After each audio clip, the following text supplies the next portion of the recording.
Qu'était la Pentecôte? Nous avons lamentablement échoué pour répondre de manière adéquate et juste à cette question.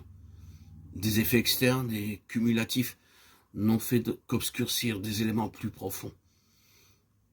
Nous avons interprété la Pentecôte en termes d'activité, de signes, de déferlement émotif, d'excitation, de langue, de guérison. Mais il y avait quelque chose qui expliquait toutes ces manifestations et qui était bien plus que tout cela.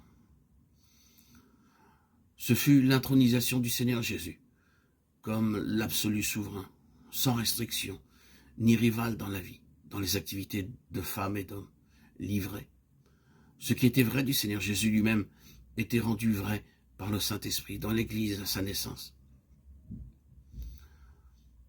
Cette exaltation vers le ciel signifiait que Jésus avait été libéré. Le livre que nous connaissons comme les Actes des Apôtres pourrait bien être appelé la libération du Seigneur. Jusqu'à l'instant de sa mort, Jésus avait été sérieusement limité. Il le disait lui-même. « Je suis venu jeter un feu sur la terre, et qu'ai-je à désirer s'il est déjà allumé? Il y a un baptême dont je dois être baptisé, et combien il me tarde qu'il soit accompli. »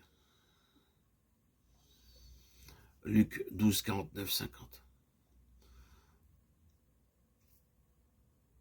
La traduction grecque nous donne cette explication sur « il me tarde ».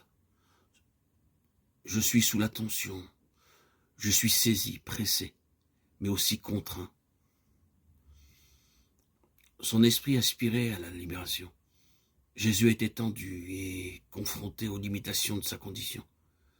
L'incarnation dans sa nature signifiait des limitations physiques et géographiques.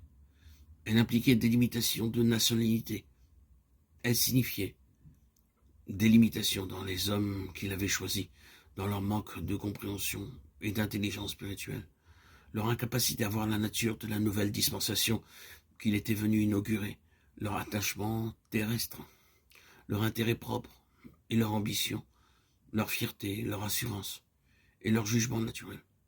Ensuite, la terrible limitation de la loi inaccomplie en Israël, le règne du légalisme écrasé et emprisonné les âmes de ceux qui étaient sous son pouvoir destructeur.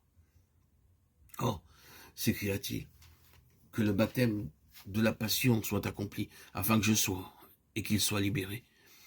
Cette libération se manifesta par la mort et par la résurrection. Après la passion, il ne fut plus assujetti physiquement, géographiquement et contraint à cause de sa nature. Il était émancipé et libre. L'universalité était le nouvel ordre et la terre pouvait connaître le feu répandu. Il n'y avait plus besoin d'ordre et de personnes externes pour ses disciples. Maintenant, par une illumination intérieure dynamique, ils échappaient aussi à leurs chaînes et aux murs de la prison de la tradition.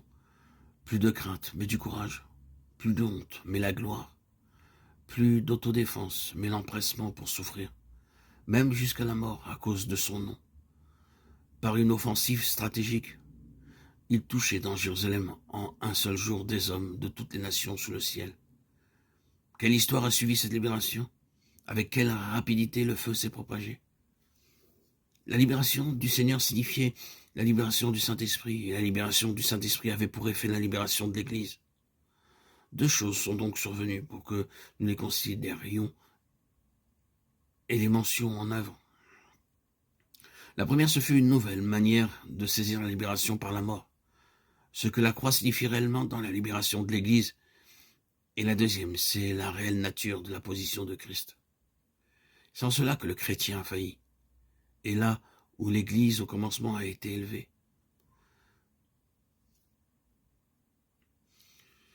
Il doit donc y avoir un mouvement de retour spirituel vers ces deux choses si nous voulons que l'efficacité et la puissance puissent être recouvrées.